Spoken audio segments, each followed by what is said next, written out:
రోజు భగవన్నామం తెలిసి కానీ తెలియక కానీ చెప్పగలగడం ఒక అదృష్టం. అయితే కేవలం నామం చెప్పడం వల్ల ప్రయోజనం కలుగుతుంది అన్న మాటకి ఎంత సారమున్నదో దాని యొక్క కొనసాగింపు కూడా అంత సారవంతము. ఎందుకంటే భగవంతుని యొక్క నామములు గౌణములు. అవి కేవలం ఏదో భగవంతుడికి బాలసారి చేసి పెట్టిన పేర్ల వంటివి కావు.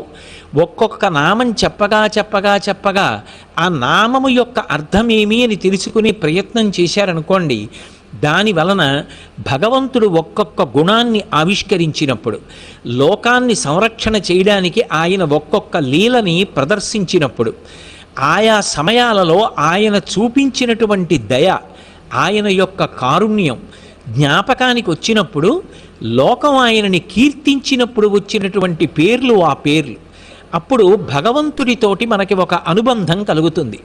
భగవంతుడితో అనుబంధం కలిగితే ఆయన ఎలా చెప్పాడో అలా బ్రతకడం గొప్ప అని అలవాటవుతుంది. ఆయన ఎలా చెప్పాడో అలా బ్రతికితే ధర్మాన్ని పాటించినట్టు అవుతుంది. ధర్మాన్ని పాటిస్తే మనము ప్రశాంతంగా ఉంటాం, లోకము ప్రశాంతంగా ఉంటుంది. అంటే నిజానికి సమాజము యొక్క శాంతి భద్రతలన్నీ దేని మీద ఆధారపడి ఉన్నాయి అంటే ధర్మాచరణము వలన మాత్రమే సాధ్యమవుతాయి. అటువంటి ధర్మాచరణము చెయ్యడానికి మొట్టమొదట అసలు సమన్వయం ఎక్కడ కలుగుతుంది అంటే భగవన్నామాన్ని పలకడంలో ఉంటుంది. అందుకే పంచాంగ శ్రవణము చేసి, ఒకవేళ గ్రహగతులు అంత బాగాలేవు, ఆనుకూల్యత ఎక్కువగా లేదు అంటే దాని గురించి బెంగ పెట్టుకోవలసినటువంటి అవసరం లేదు.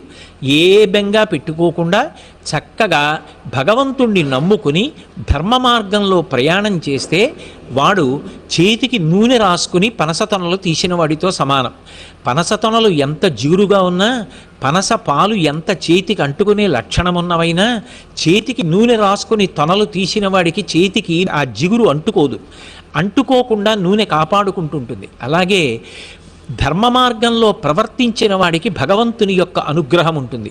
భగవద్ అనుగ్రహం ఎవరికి ఉంటుందో అటువంటి వాణ్ణి గ్రహములు కూడా చెనకి విశేషంగా బాధ పెట్టవు. ప్రతిరోజు